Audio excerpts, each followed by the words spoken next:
All right, what's going on, everybody? Ooh, let me fix my hair here.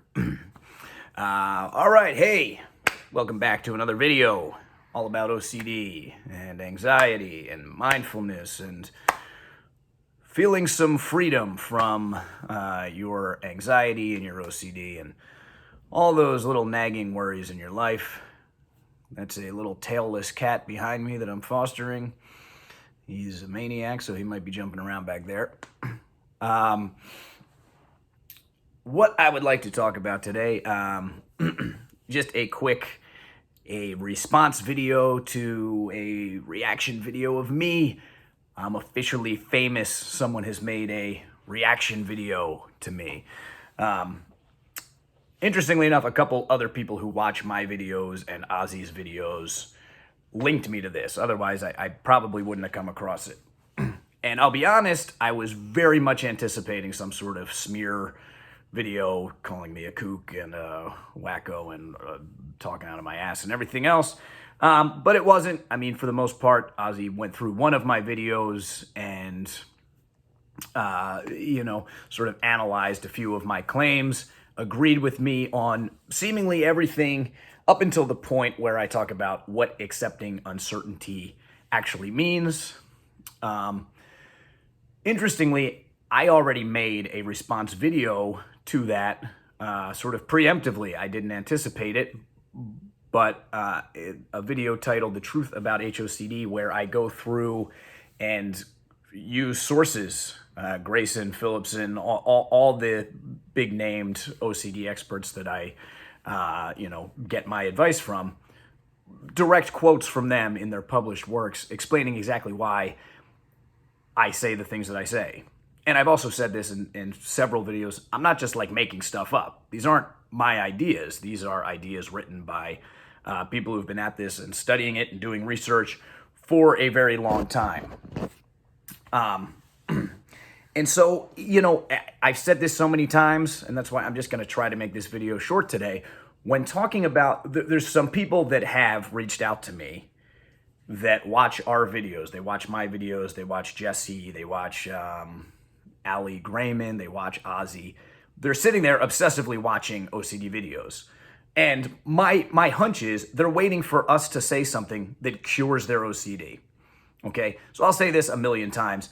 Learning what treatment is important.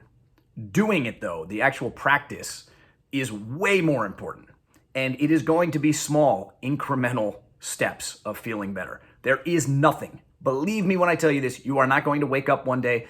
I won't say it's impossible, but most of us are not going to wake up one day and the OCD is just going to be gone. You're not going to read some book. You're not going to have one session with one therapist and be like, well, that's it. Getting better requires you to do the work. And I usually say, let's do it for 3 months. Let's at least start doing exposures, stopping all rituals, learning to accept uncertainty, and just see what happens after 3 months. That doesn't mean you're going to be cured. Most people will say there is no OCD cure. There's progress. You feel better. I do believe that I have been cured of my HOCD. I think about it not at all. Or I could think about it. I mean, of course, I still have thoughts that pop up. I have no control over that.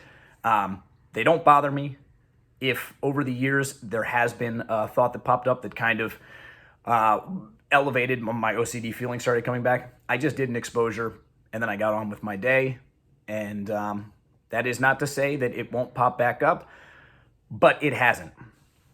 And so, this sticking point that Ozzy talked about and that other people have emailed me about is in one of my videos, I make the claim that just because you have OCD does not mean that the thing you are fearing isn't true.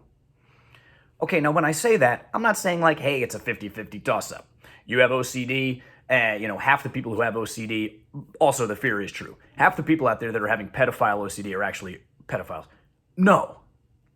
And in fact, almost every video of an expert that I've seen or experts that I've talked to personally will say stuff like, I haven't had a patient that realized that their fears came true at all in treatment. That's never happened. I did have one person that reached out to work with me on a completely non-HOCD related issue that made the claim to me that in their younger years they suffered from HOCD. And now they said they're living as a gay person. Okay? And just like in that video, I will tell you that shocked me. Okay? But this is the point. If you want to get better, the first step is acceptance of uncertainty. So when Ozzy says something like, yeah, I agree with OCD Mindful's points here that we're giving up trying to get certainty in one breath, but then in the next breath says, but you shouldn't suggest to your client that their fear might be true. I have to wonder, and I'm not at all trying to sound condescending here. I'm confused how anyone can be confused about that. How in one breath can you say, we're accepting uncertainty, we're giving up looking for an answer, you can't know this, and then say, but that also doesn't mean that the fear might be true. That's exactly what it means. It's a distinction without a difference. It's not even a distinction. It literally is the same thing.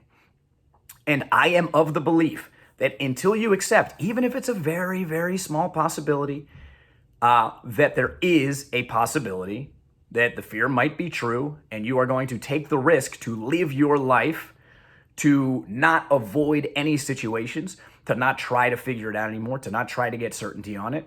You are going to take the risk to live your life until you habituate and learn how to move forward and learn how to live your life with that small possibility that maybe the thing you fear is true. Then you won't get better from OCD. Okay, that's it. That's it. And this is where I can't tell you how many people reach out to me. They still reach out to me. They've been doing it for years, where they will say, in my first OCD session with my therapist, they told me that no one with HOCD can be gay. They have told me specifically, it's just OCD. You are not gay. Don't worry about it. And then in the second session, or for the rest of the time together, they then have to backtrack and say, well, look, we don't know for sure. We're accepting that you don't know for sure. Do you know what an OCD person is going to do with that little piece of information that they got on their first session? They are going to harp on it. That will become their number one ritual, and it has prevented so many people from actually believing that there is a small possibility. And that prevention of believing that there's a small possibility is preventing them from taking advantage of the mechanism of exposure response prevention. This is not about figuring anything out. Not at all. And so it does. I have a personal problem with OCD therapists who say stuff like, look, this is just HOCD.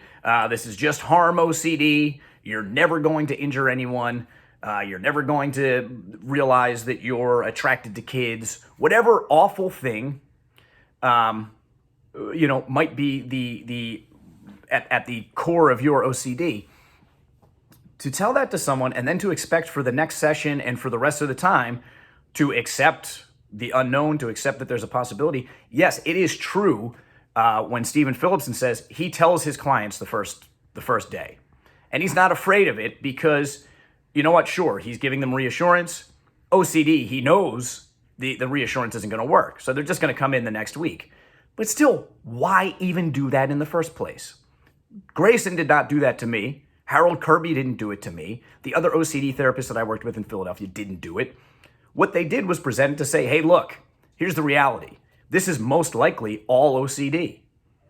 Okay? But never did they say, none of your OCD fears, or it's impossible that your OCD fears won't ever come true.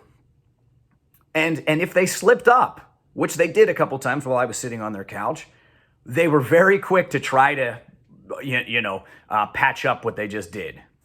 All of them at one point made comments suggesting, I'm not gay at all. And then they would, it was funny. It was almost like watching a kid with his hand in the cookie jar, then have to make up some justification after they said it. And so, the sooner that you realize that your doubts, your fears, your obsessions, that feeling that makes it feel like it's real, that is not the cause of your OCD. That is a symptom of your OCD. That, I think, is the most important distinction that anyone who's ready to make progress can make. When you think that, okay, my obsessive thoughts or my intrusive images that are popping up, those are the things I need to fix. And when you think that those are the cause of your problem, you are not treating OCD properly. Okay, those are a symptom of you having an unwillingness to sit with uncertainty, an intolerance of uncertainty. Okay, that is my position. And who knows? I responded to Ozzy's video that it may not be impossible that you can go in and see a therapist every week and they can give you reassurance and you can somehow find a way to sort of weasel around accepting uncertainty. I don't think it's possible. And I'm willing to bet that all the people that I've worked with and even the therapists who say that they give that reassurance the first time would probably agree that there is a better way to do that. And so, yeah, even if it's a 0.01% chance, you might be the first, you might be the only one that it's ever happened to. I personally think that there are plenty of people out there that have OCD that also have some truth to it. You know, my next video will be on black and white thinking. I'll get all into why so many OCD people engage in black and white thinking and leave no area, no gray area to say like, okay, I'm having thoughts about stabbing my family to death. And to say something like, well, you know what? Maybe there's part of me that maybe it's 2% out of 100. There's 98% that would never do it. I'm a moral person. I would never actually do it. But there's 2%, I don't know, just morbid curiosity. I love watching gladiator movies and watching people get, slasher movies. There's part of me. So this black and white thinking thing is at the core of almost everyone's OCD. Is this, I need to be 100%. I need to know 100% that none of this is true. Well, what if there's 1% of you in there that's like, yeah, you know what?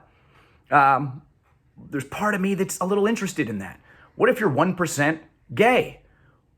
You know, what if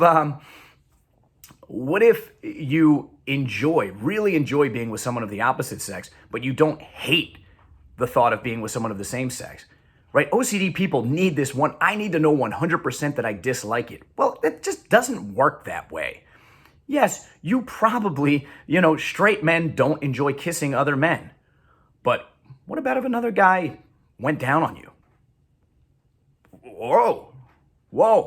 I said this in another video. What about all the guys in prison that are straight as can be that have sex with other men in prison? Their penises get aroused and they have sex with each other in prison to completion. What does this mean? What it means to me is they probably don't hate it as much as people with OCD want to believe you're supposed to hate the thing that you fear. Okay? Call it controversial. I'm standing by it. That's my position. Once I got to that point, I made progress very, very quickly. For years and years, dancing around the issue, not accepting uncertainty, finding ways to get reassurance, I made no progress. I was just stuck. That is what the feeling of having OCD is how I was for all those years before I was finally like, okay, I have to accept the possibility. Maybe it really is true. All right. Thank you. And Ozzy, I appreciate you making the video. It might be beneficial for you and I to do like a video chat. If you're even watching this, I don't know if you will. We can do a video chat and talk about these issues and where different experts disagree and why. And, that would probably be more helpful to the people who watch our videos. And I'd be happy to let you post it on your page. I genuinely am not doing this to get, followers or anything like that. So let me know. Feel free. Shoot me a message here. And any other questions or comments right below, you can reach me at ocdmindful@gmail.com. I'll see you next time.